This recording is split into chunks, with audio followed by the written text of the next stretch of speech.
At some point, capitalism can't succeed if there's no consumers, right? Like, you understand, it's only going to implode. You cannot have a functioning capitalist society without consumers.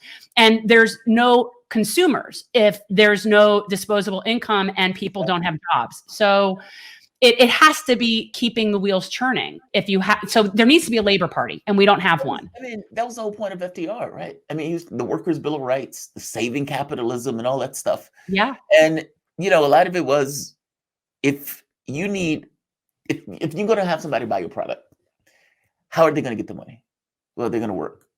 And if they're not making a decent wage, how are they going to buy your product? Or if you have a robot, if you get rid of that person and you put in a robot, how is that person going to buy your product now that a robot is doing the job, making the money that the person was making? At a certain point, that needs to be reconciled. I mean, even honestly, the $15 minimum wage stuff.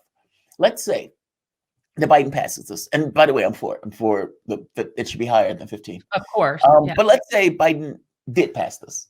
You may have some companies, let's say like the McDonald's, the Burger Kings, etc., who say, you know what? At this point, a burger flipping robot is $14.95. And so what we're going to do is put in a burger flipping robot that can flip those burgers 24/7. It doesn't get blue. It doesn't get sad. It doesn't get upset. It doesn't have any issue with their boyfriend or girlfriend. None of that stuff. It's just going to sit there and it's going to flip those burgers, and it will be content as peach to do it.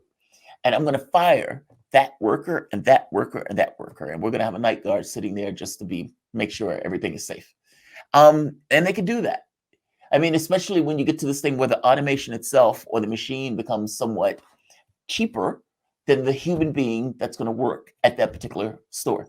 Now, that should be a good thing. Our society should be like, yes, we can automate and get rid of that person. We don't have that human being with all of the faculties and abilities that human being can muster. That person can think of cosmos and stars and all of these beautiful things.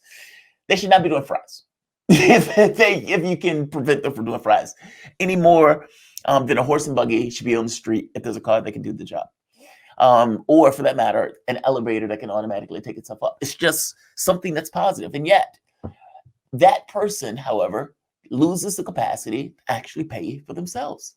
And so it's like in expanding in one sense of trying to increase the wages on one level, it's like you have this kind of heaving of automation that these companies try to do in order to kind of pivot to not pay that workers, basically to mitigate the change. And my concern is that the higher that number gets, because that number should get higher. That number should be in the 20s by now, especially considering the amount of money and the productivity that went into the top. It would be about $27 or so. I forget what it would be if it had gone up with productivity. Yeah, where all of us had a shared interest.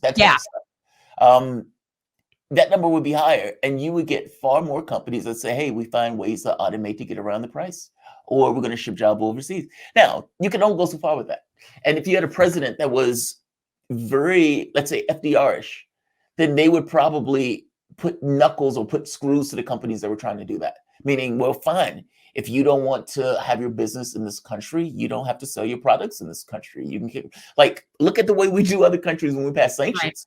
I mean, we put the screws to those countries. Yeah. But the same thing would be true to companies. This notion of capital flight, I don't necessarily buy. That's something that they always throw out there. See, when I hear this, to me makes an argument for UBI. Yeah. Well, see, the thing for UBI, though, is you don't have the means of production. It's almost like a bribe. Like, I'm for it. Again, I'm for it totally. But I'm for it with the idea of a jobs program. I like both. I support this.